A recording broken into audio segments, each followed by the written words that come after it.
Hey guys, it's Laura here. I am with tip number 3 of my 3 top ollie tips for you guys. And that one is pay very close attention to your starting position. A lot of times, we don't necessarily think about it as much as we should, but it affects the entire rest of your lift. So the things that I'm going to be specifically looking for are your stance, whether it's a little bit too wide, maybe a little bit too narrow, and your hip position, as well as where your shoulders are in relation to the bar. Now, there are a lot of anatomical individual differences among people with these, so depending on your hip mobility, your limb length, this can all change, but what matters is that you find a spot where you can maintain your neutral spine and maintain your hamstring tension without having to bring the bar out and around your neck. So we'll talk a little bit about the things that can make this different for different people. Is that okay? Yeah, no, that was great. That was great. All right.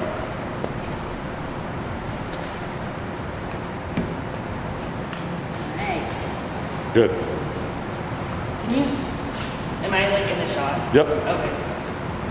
Okay, so Kelsey here is going to show us a setup stance that's just a little bit too wide. So in this stance, which is bordering on sumo, her hips are a little bit too far up, almost higher than her shoulders, and when she drives through the floor, she's not going to get a whole lot of vertical force because of how wide her feet are. And you can relax, Kelsey, that's a hard position to hold on to.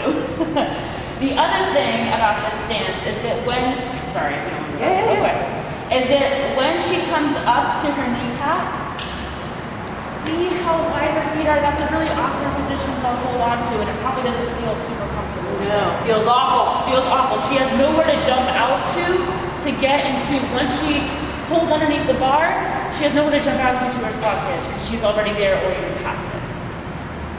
Okay, so now we're going to roll the bar to the side. We'll bring her feet in a little bit. And we're going to talk about hip placement. So, very often, it's people starting really, really low, like almost bottom of your squat. Now, she has, do you feel your hamstrings right now? Not at all. So she has pretty much zero hamstring tension, which is very important. We want to feel our hamstrings at the beginning. And it's hard to take the slack out of the bar. There's a lot of things that are going to happen with this, but kind of the big things that you want to feel are your hamstring tension. Now, if she doesn't lift up, you bring them down again, I'm going to have her just lift the bar up to her kneecaps from this position. So her hips have to shoot up pretty fast in order for her to get in a position where she's over the bar. And even now, her knees are a little bit too far forward, a little bit farther than we want to see. Right, and now she shifts this, but it'll be a lot, it'll be a lot easier for her to get into that position where she's at the kneecap and still over the bar if she starts with the hips just a little bit higher. So, get to a point in your setup, Kelsey, for me, where you feel your hamstrings. Okay, very nice. And I would actually drop her just a tiny bit. Okay. Now I'm going to have her lift off just to her kneecaps, and you can see her shins are vertical, her shoulders are in front of the bar, she's shaking because it's hard to hold, and her spine is neutral. And can you feel your hamstrings? Oh yeah. Awesome. So this is a good position to stay over the bar and relax.